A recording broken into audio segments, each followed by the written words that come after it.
Bonjour, dans cette vidéo, je vais vous montrer en détail comment faire pivoter l'écran sur le tout nouveau Lenovo YogaBook, étape par étape. Cet ordinateur portable est équipé d'un gyroscope, donc normalement, l'écran devrait pivoter automatiquement et si vous le faites simplement pivoter comme ceci, l'écran devrait s'adapter. Mais si pour une raison quelconque, vous souhaitez le faire pivoter manuellement ou si cela ne fonctionne tout simplement pas, je vais vous montrer quelques solutions possibles. La première consiste simplement à aller dans les paramètres. Je vais déplacer la fenêtre des paramètres sur cet écran, puis aller dans Système, puis Affichage, et ici, faites défiler vers le bas jusqu'à trouver le verrouillage de la rotation et sélectionnez simplement l'écran sur lequel vous souhaitez effectuer le changement. Vous pouvez voir que cette option est grisée pour moi, mais je vais régler ça dans un instant. Je vais m'en occuper dans un instant, mais avant cela, sachez que vous pouvez déjà le modifier ici. Vous pouvez également changer manuellement la rotation juste ici, dans l'orientation de l'affichage pour chacun des écrans. Il faut le faire séparément pour chaque écran. Mais si cela ne fonctionne pas, ou si le verrouillage de la rotation est grisé, ou s'il n'y a pas du tout d'option de verrouillage de la rotation, alors, dans un premier temps, vous devriez ouvrir un navigateur.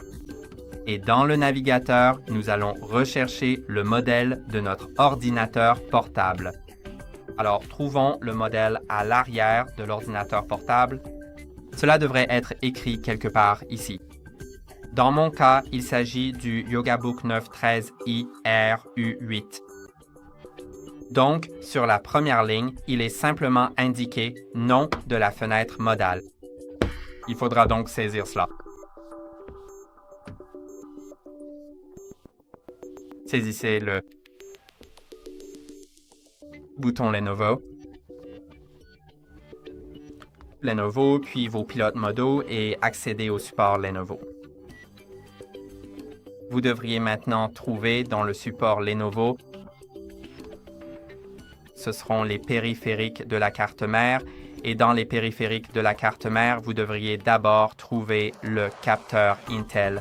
Donc, je vais chercher le pilote du hub de capteur intégré Intel. Ceci concerne votre capteur gyroscopique. Alors, déroulez le menu et cliquez sur Télécharger. Une fois le téléchargement terminé, allez dans les téléchargements de votre navigateur et ouvrez le fichier. Il suffit de cliquer sur « Oui » lorsqu'il vous demande les droits d'administrateur, puis ici, vous devez accepter le contrat. Cliquez sur « Suivant », puis cliquez sur « Installer », cliquez sur « Suivant » et cliquez sur « Installer ». Maintenant, terminé. Ensuite, il y aura aussi un autre pilote. Honnêtement, je recommande d'installer tous les pilotes qui sont ici. Ils vous aideront à coup sûr pour la plupart des choses. Mais passons au pilote du moniteur. C'est aussi assez important et il s'installera de la même manière que le précédent, donc je n'ai pas besoin de vous montrer cela. Ensuite, le Serial I/O. Vous pouvez aussi l'installer.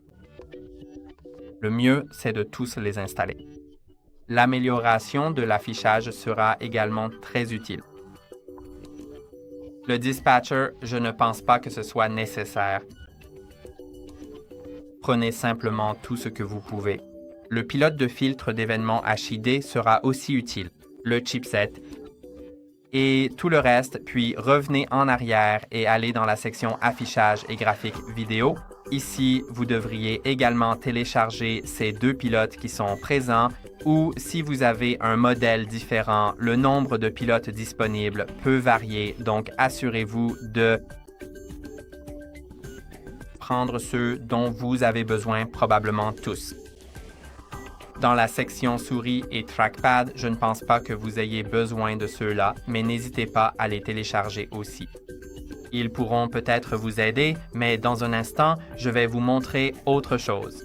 Puis, alors que je m'apprête à dire « je pense optionnel, non, désolé ». Commençons par la liste principale des pilotes, toutes les mises à jour, puis trouvons les logiciels et les utilitaires. Et c'est ici que nous devrions pouvoir trouver l'application Smart Display pour Windows. Mais ceci est, je crois que pour Windows 10, c'est indiqué ici. Voyons si je peux trouver celui pour Windows 11.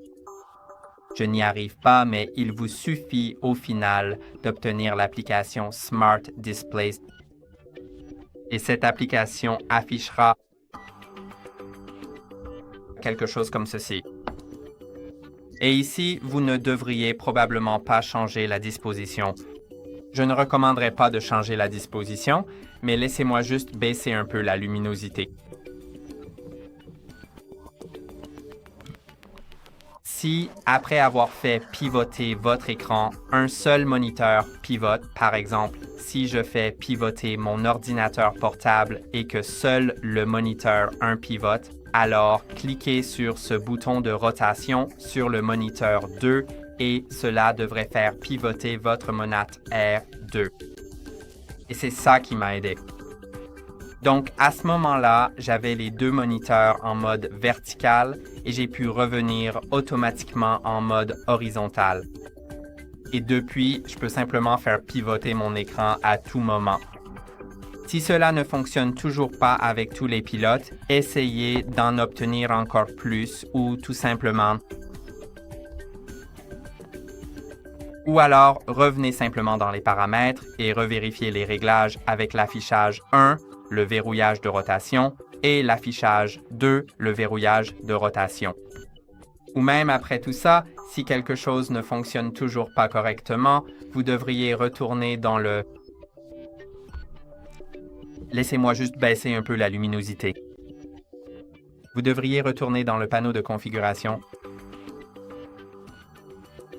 Donc, je vais l'ouvrir sur cet écran parce que je n'ai pas mon clavier chargé. Il suffit de chercher panneau de configuration. Puis, dans le panneau de configuration, allez dans Programme, désinstaller un programme et trouver les Smart Displays s'ils sont là. Sinon, essayez simplement d'accéder au Smart Display ici. Et ouais, je pense que je ne peux pas vraiment le désinstaller. Donc, cela posera un certain problème, mais vous pouvez essayer d'identifier ou de détecter à nouveau les écrans. Ou je pense qu'à ce stade, ça devrait fonctionner et si ce n'est pas le cas, vous devrez peut-être réinitialiser votre ordinateur portable. Et c'est tout pour aujourd'hui. N'oubliez pas d'aimer la vidéo et de vous abonner. À la prochaine.